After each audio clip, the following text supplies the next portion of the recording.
Hi guys, ಎಲ್ರಿಗೂ ನಮಸ್ಕಾರ. ಲಕ್ಷ್ಮಿ ಅನಿ ಚಾನಲ್ಗೆ ನಿಮ್ಮೆಲ್ಲರಿಗೂ ಸ್ವಾಗತ. ಹಾಗೆ ಇವತ್ತಿನ ವಿಡಿಯೋದಲ್ಲಿ ನಾನು ಸೋಯಾ ಗ್ರೇವಿ ಹೇಗೆ ಮಾಡೋದು ಅಂತ ಹೇಳ್ಕೊಡ್ತೀನಿ. Very simple and very tasty. Simple ಅನ್ನೋಕ್ಕಿಂತ ವೆರಿ ಟೇಸ್ಟಿಯಾಗಿ ತುಂಬ ಚೆನ್ನಾಗಿ ಕೂಡ ಇರುತ್ತೆ. ನೀವು ಒಂದ್ಸತಿ ಟ್ರೈ ಮಾಡಿ. ಇವಾಗ ನಾನು ಇದಕ್ಕೆ 3 ಸ್ಪೂನಷ್ಟು ಎಣ್ಣೆ ಹಾಕ್ಕೊಂಡಿದ್ದೀನಿ. ಒಂದು ಬಾಣಲೆ ಇಟ್ಕೊಂಡು, ಯಾಕಂದರೆ ಅದಕ್ಕೆ ಬೇಕಾಗಿರುವಂಥ ಕೆಲವೊಂದು ಪದಾರ್ಥಗಳು ನಾವು ಇಲ್ಲಿ ಫ್ರೈ ಮಾಡ್ಕೋಬೇಕಾಗುತ್ತೆ. ಹಾಗಾಗಿ ಇಲ್ಲಿ ನಾನು ಒಂದು ಮೀಡಿಯಮ್ ಸೈಜಷ್ಟು, ಅಂದರೆ ಒಂದು ಸ್ವಲ್ಪ ದಪ್ಪ ಸೈಜಷ್ಟು ಈರುಳ್ಳಿ ತೊಗೊಂಡಿದ್ದೀನಿ. ಅಥವಾ ಚಿಕ್ಕ ಸೈಜ್ ಇದ್ದರೆ 2 ಈರುಳ್ಳಿ ತಗೊಳ್ಳಿ, ಸ್ವಲ್ಪ ಚೆನ್ನಾಗಿ ಫ್ರೈ ಮಾಡ್ಕೊಳ್ಳಿ. ಇಲ್ಲಿ 1-2 ಇಂಚಷ್ಟು ಶುಂಠಿ, ಹಾಗೆ 1 ಉಂಡೆಯಷ್ಟು ಬೆಳ್ಳುಳ್ಳಿ, ಒಂದು 3 ಅಥವಾ 4 ಟೊಮೊಟೊ ತೊಗೊಂಡಿದ್ದೀನಿ. ನೀವು ಸೋಯಾ ಎಷ್ಟು ತೊಗೊಂಡಿದ್ದೀರಾ ಅದ್ರ ಮೇಲೆ ಮಸಾಲೆ ಕ್ವಾಂಟಿಟಿ ಹಾಕೋಬೇಕಾಗುತ್ತೆ. ನಾನಿಲ್ಲಿ ಒಂದು 50 ಗ್ರಾಮಷ್ಟು ಸೋಯಾ ತೊಗೊಂಡಿದ್ದೀನಿ. ಇವಾಗ ಟೊಮೊಟೊ, ಶುಂಠಿ, ಬೆಳ್ಳುಳ್ಳಿ, ಈರುಳ್ಳಿ ಇದನ್ನೆಲ್ಲ ಹಾಕ್ಕೊಂಡು ಚೆನ್ನಾಗಿ ಫ್ರೈ ಮಾಡ್ಕೋಬೇಕು. ಟೊಮೊಟೊ ಎಲ್ಲ ಸ್ವಲ್ಪ ಮೆತ್ತಗಾಗೋಂಗೆ ಫ್ರೈ ಮಾಡ್ಕೊಳ್ಳಿ. ಈರುಳ್ಳಿ ಆಮೇಲೆ ಶುಂಠಿ, ಬೆಳ್ಳುಳ್ಳಿ ಹಸಿ ವಾಸನೆ ಹೋಗಬೇಕು, ಅಲ್ಲಿ ತನಕ ನೀವು ಫ್ರೈ ಮಾಡ್ಕೋಬೇಕಾಗುತ್ತೆ.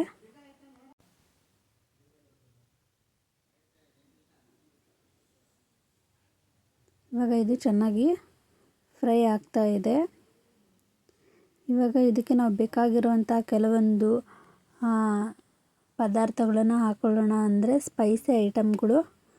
ಇವಾಗ ಇದಕ್ಕೆ ಇದರಲ್ಲೇ ಫ್ರೈ ಮಾಡ್ಕೋಬೇಕು.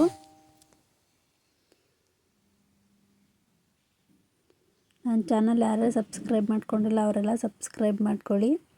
ಇವಾಗ ಇದಕ್ಕೆ ನಾನು ಪಲಾವ್ ಎಲೆ ತೊಗೊಂಡಿದ್ದೀನಿ. 1 ಪಲಾವ್ ಎಲೆ, 1 ಏಲಕ್ಕಿ, 3 ಲವಂಗ, 2 ಪೀಸಷ್ಟು ಚಕ್ಕೆ, 10 ಕಾಳು ಮೆಣಸು, ಹಾಗೆ ಕಲ್ಲುವ್ವು ಒಂದು ಸ್ವಲ್ಪ 1 ಇಂಚಷ್ಟು. ಇಷ್ಟು ಕೂಡ ನೀವು ಈರುಳ್ಳಿ ಜೊತೆಗೆ ಫ್ರೈ ಮಾಡ್ಕೋಬೇಕು. ಈರುಳ್ಳಿ ಟೊಮೊಟೊ ಜೊತೆಗೆ 1 ಮಿನಿಟ್ ತನಕ ಫ್ರೈ ಮಾಡ್ಕೊಳ್ಳಿ ಸಾಕು. ಆಮೇಲೆ ಮೇನ್ ಇದಕ್ಕೆ ಕಲ್ಲುವ್ವು ಇದು ಆ್ಯಡ್ ಮಾಡಿದ್ದೀನಿ. ತುಂಬ ಫ್ಲೇವರ್ ತುಂಬ ಚೆನ್ನಾಗಿ ಕೂಡ ಇರುತ್ತೆ. ಕಲ್ಲುವ್ವು ಮಾತ್ರ ಮಿಸ್ ಮಾಡ್ಕೋಬೇಡಿ. ಇವಾಗ ಇದನ್ನೆಲ್ಲ ಚೆನ್ನಾಗಿ ಫ್ರೈ ಆಗಿದೆ. ಇವಾಗ ಇದನ್ನು ರುಬ್ಕೊಳ್ಳೋಕ್ಕೆ ಮಿಕ್ಸಿ ಜಾರ್ಗೆ ಹಾಕ್ಕೋಬೇಕು. ಅದ್ರ ಜೊತೆಗೆ ನಾನು ಈ ಫ್ರೈ ಮಾಡ್ಕೊಂಡಿದ್ದೀನಲ್ಲ, ಅದ್ರ ಜೊತೆಗೆ ಗಸಗಸೆ ಮತ್ತು ಗೋಡಂಬಿ 2 ನೀರಲ್ಲಿ 1 ಅವರ್ ಮುಂಚೆ ನೆನೆಸಿಟ್ಟಿದ್ದೆ, ಅದು ಕೂಡ ಇದಕ್ಕೆ ಆ್ಯಡ್ ಮಾಡ್ಕೋಬೇಕು. ಗಸಗಸೆ, ಈ ಗೋಡಂಬಿ ಹಾಕೋದ್ರಿಂದ ತುಂಬ ಸಾಫ್ಟಾಗಿ ಚೆನ್ನಾಗಿ ಕೂಡ ಇರುತ್ತೆ. ನಾನಿಲ್ಲಿ ಯಾವುದೇ ತರಹದ ಕಾಯಿನ ಹಾಕೋತಿಲ್ಲ. ಆಮೇಲೆ ಕೊತ್ತಂಬರಿ ಸೊಪ್ಪು, ಒಂದು ಅರ್ಧ ಕಟ್ಟಷ್ಟು ಕೊತ್ತಂಬರಿ ಸೊಪ್ಪನ್ನ ಆ್ಯಡ್ ಮಾಡಿಕೊಂಡು ಇದನ್ನು ನುಣ್ಣಗಾಗೋವರೆಗೂ ರುಬ್ಕೋಬೇಕು. ನೋಡಿ, ರುಬ್ಕೊಂಡಿದ್ದೀನಿ. ಒಳ್ಳೆ ಗಂಧದ ಥರ ಬಂದಿದೆ, ಯಾಕಂದರೆ ನಾವು ಗೋಡಂಬಿ, ಗಸಗಸೆ, ಇಲ್ಲ ಮಸಾಲೆ ಎಲ್ಲ ಚೆನ್ನಾಗಿ ಫ್ರೈ ಮಾಡಿರ್ತೀವಲ್ಲ, ನುಣ್ಣಗೆ ರುಬ್ಕೋಬೇಕು. ಇವಾಗ ಇದಕ್ಕೆ ಒಂದು ಅರ್ಧ ಕಪ್ಪಷ್ಟು ಎಣ್ಣೆ ಹಾಕ್ಕೊಂಡಿದ್ದೀನಿ. ಇದು ಸೋಯಾ ಫ್ರೈ ಮಾಡ್ಕೊಳ್ಳೋಕ್ಕೆ ಒಂದು ಅರ್ಧ ಕಪ್ಪಷ್ಟು ಎಣ್ಣೆ.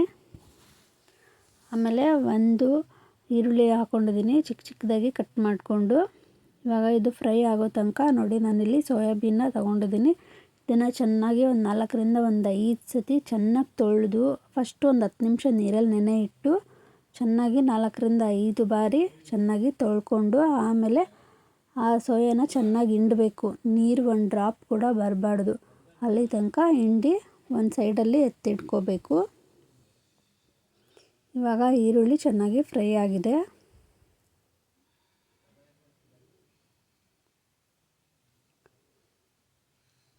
ಇವಾಗ ಈರುಳ್ಳಿ ಫ್ರೈ ಆದಮೇಲೆ ನಾವಿಲ್ಲಿ ಇದು ಚಿಲ್ಲಿ ಪೌಡ್ರ್ ಇದು ಅರಿಶಿನ ಪುಡಿ ತೊಗೊಂಡಿದ್ದೀನಿ. ಆಮೇಲೆ ಚಿಲ್ಲಿ ಪೌಡ್ರು 2 ಸ್ಪೂನು, 2 ಸ್ಪೂನ್ ಧನಿಯಾ ಪುಡಿ, 2 ಈಕ್ವಲ್ ಕ್ವಾಲಿಟಿಲಿರಬೇಕು, ಅಂದರೆ 2 ಸಮ ಪ್ರಮಾಣದಲ್ಲಿರಬೇಕು. ಚಿಲ್ಲಿ ಪೌಡ್ರು ಹಾಗೆ ಧನಿಯಾ ಪೌಡ್ರು.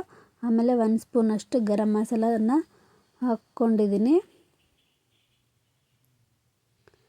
ಆಮೇಲೆ ಈರುಳ್ಳಿ ಹಾಕಿದ್ಮೇಲೆ ತುಂಬ ಫ್ರೈ ಮಾಡಬೇಡಿ. ಇದನ್ನು ಅಚ್ಕಾರದ ಪುಡಿ ಅದೆಲ್ಲ ಸೀದೋಗುತ್ತೆ. ಹಾಗಾಗಿ ಹಾಕಿದ ತಕ್ಷಣ ನೀವು ಸೋಯಾಬೀನ್ನ ಹಾಕ್ಕೊಳ್ಳಿ. ಇವಾಗ ಸೋಯಾಬೀನ್ನ ಸ್ವಲ್ಪ ಫ್ರೈ ಆಗಲಿ, ಸ್ಮೆಲ್ಲೆಲ್ಲ ಹೋಗಬೇಕು ಒಂದು ಸ್ವಲ್ಪ. ಆಮೇಲೆ ಇಲ್ಲಿ ಯಾವುದೇ ಥರ ನೀರು ಆ್ಯಡ್ ಮಾಡ್ಕೊಂಡಿಲ್ಲ, ಹಾಗಾಗಿ ಅದನ್ನು ಕೈ ಆಡಿಸ್ತಾನೆ ಇರಬೇಕು. ಆಮೇಲೆ ಸೋಯಾಬೀನ್ಗೆ ನಾನಿಲ್ಲಿ 1/4 ಸ್ಪೂನಷ್ಟು ಉಪ್ಪನ್ನ ಆ್ಯಡ್ ಮಾಡ್ಕೊಂಡಿದ್ದೀನಿ. ನೀವು ಮಸಾಲೆಗೆ ಆಮೇಲೆ ನೋಡಿಕೊಂಡು ಉಪ್ಪು ಹಾಕ್ಕೊಳ್ಳಿ.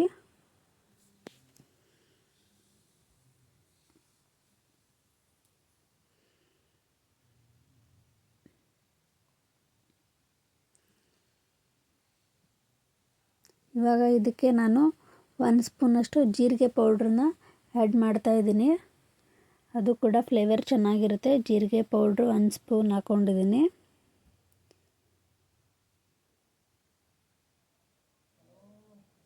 ನನ್ನ ವಿಡಿಯೋಗೆ ಎಲ್ಲರೂ ಸಪೋರ್ಟ್ ಮಾಡ್ತಾಯಿದ್ದೀರಾ, ಹೀಗೆ ಸಪೋರ್ಟ್ ಮಾಡಿ.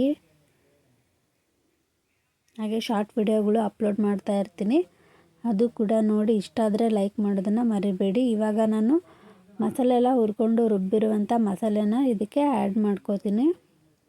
ಆಮೇಲೆ ಮಸಾಲೆ ಹಾಕಿದ ತಕ್ಷಣ ನೀವು ಹಾಗೆ ಬಿಡಬೇಡಿ. ಮಸಾಲೆ ಹಾಕಿದ್ಮೇಲೆ ಅದು ಕೆಳಗಡೆ ಸೀದೋಗೋ ಚಾನ್ಸಸ್ ತುಂಬ ಇರುತ್ತೆ. ಹಾಗಾಗಿ ಆವಾಗವಾಗ ಕೈ ಆಡ್ತಾಯಿರಿ.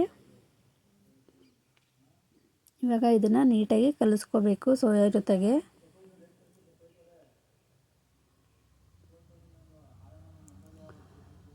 ನೀವು ಒಂದ್ಸತಿ ಮಾಡಿ ನೋಡಿ, ಸೇಮ್ ಈ ಕೈಮಾ ಉಂಡೆ ಹೇಗಿರುತ್ತೆ ಅದೇ ಥರನೇ ಇರುತ್ತೆ, ಚೆನ್ನಾಗಿ ಕೂಡ ಇರುತ್ತೆ.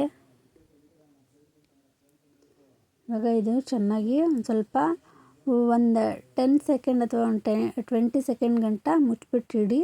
ಆ ಫ್ಲೇವರ್ ಕೂಡ ಚೆನ್ನಾಗಿ ಬರುತ್ತೆ.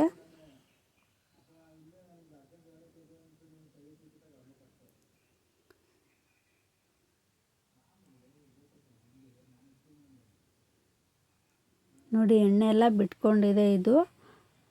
ಇವಾಗ ಇದಕ್ಕೆ ಮಿನಿಮಮ್ ಸೋಯಾ ಒಂದು 10 ಮಿನಿಟ್ಸ್ ಬೆಂದರೆ ಸಾಕು, ತುಂಬ ಬೇಯಿಸೋ ಅವಶ್ಯಕತೆ ಇಲ್ಲ. ಯಾಕಂದರೆ ನಾವು ಆಲ್ರೆಡಿ ಬಿಸಿನೀರಲ್ಲಿ ಒಂದು 10 ಮಿನಿಟ್ಸ್ ತನಕ ನೆನೆ ಇಟ್ಟಿರ್ತೀವಿ. ಹಾಗಾಗಿ ನೆನೆಸಿರೋದ್ರಿಂದ ಒಂದು 10 ನಿಮಿಷ ಬೇಯಿಸ್ಕೊಂಡ್ರೆ ಸಾಕು.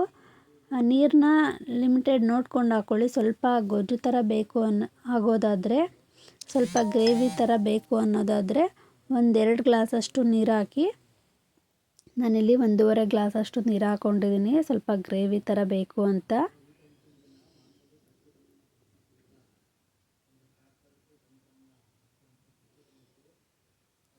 ಆಮೇಲೆ ಸ್ವಲ್ಪ ನೀರು ಹಾಕಿ ಅದು ಕುದಿಯೋಕ್ಕೆ ಬಿಟ್ಟಾಗ ಉಪ್ಪನ್ನ ನೋಡಿ ಹಾಕ್ಕೊಳ್ಳಿ. ನಾನು ಮೊದಲೇ ಉಪ್ಪೆಲ್ಲ ಹಾಕಿದ್ದೆ, ಹಾಗಾಗಿ ಮತ್ತೆ ಆ್ಯಡ್ ಮಾಡ್ತಾಯಿಲ್ಲ. ನಾನಿಲ್ಲಿ 1.5 ಗ್ಲಾಸಷ್ಟು ನೀರನ್ನ ಆ್ಯಡ್ ಮಾಡ್ಕೊಂಡಿದ್ದೀನಿ. ಇವಾಗ ಇದನ್ನು ಒಂದು 10 ನಿಮಿಷದ ತನಕ ಫ್ರೈ ಆಗೋಕ್ಕೆ ಬಿಡಬೇಕು. ಇವಾಗ ಅದು ನೀರು ಹಾಕಿದಾಗ ಒಂದು ಕಲರ್ ಇರುತ್ತೆ, ಬಟ್ ಅದನ್ನು ಕ್ಲೋಸ್ ಮಾಡಿ ಒಂದು 10 ಮಿನಿಟ್ಸ್ ಆದಮೇಲೆ ನೋಡಿ ಎಣ್ಣೆ ಎಲ್ಲ ಸೈಡಿಗೆ ಬಿಟ್ಕೊಂಡಿರುತ್ತೆ, ಚೆನ್ನಾಗಿ ಕುದ್ದಿರುತ್ತೆ ಕೂಡ. ಆಮೇಲೆ ಯಾವುದೇ ಕಾರಣಕ್ಕೂ ಜೋರು ಉರಿಲಿ ಇಡಬೇಡಿ, ಸಣ್ಣ ಉರಿಲೇ ಇಡಿ. ಯಾಕಂದರೆ ಆವಾಗಲೇ ಹೇಳ್ದಂಗೆ ಕೆಳಗಡೆ ಎಲ್ಲ ಸೀದೋಗಿರುತ್ತೆ. ಅದಕ್ಕೆ ಇವಾಗ ಇದನ್ನು ಕ್ಲೋಸ್ ಮಾಡಿ ಒಂದು 10 ನಿಮಿಷದ ತನಕ ಬಿಡ್ತೀನಿ.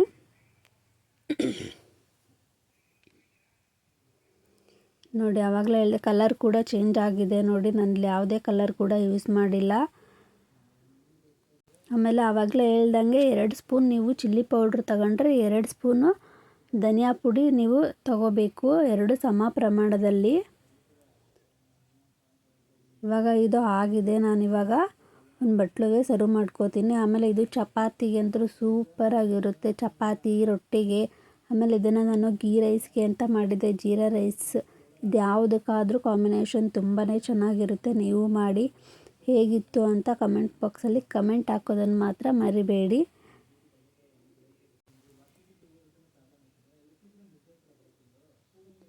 ಹಾಗೆ ನನ್ನ ಚಾನಲ್ ಸಬ್ಸ್ಕ್ರೈಬ್ ಮಾಡ್ಕೊಂಡೇ ಇರೋರು ದಯವಿಟ್ಟು ಸಬ್ಸ್ಕ್ರೈಬ್ ಮಾಡ್ಕೊಳ್ಳಿ ಅಂತ ಹೇಳ್ತಾ, ಚಾನಲ್ ಸಬ್ಸ್ಕ್ರೈಬ್ ಮಾಡ್ಕೊಂಡಿರೋರು ತುಂಬಾ ಥ್ಯಾಂಕ್ಸ್. ಹೀಗೆ ಮುಂದೆ ಸಪೋರ್ಟ್ ಮಾಡಿ. ನೀವು ಮಾಡೋ ಸಪೋರ್ಟಿಂದ ನಾವು ದಿನ ವಿಡಿಯೋ ಹಾಕೋಕ್ಕೆ ಇಷ್ಟ ಆಗುತ್ತೆ.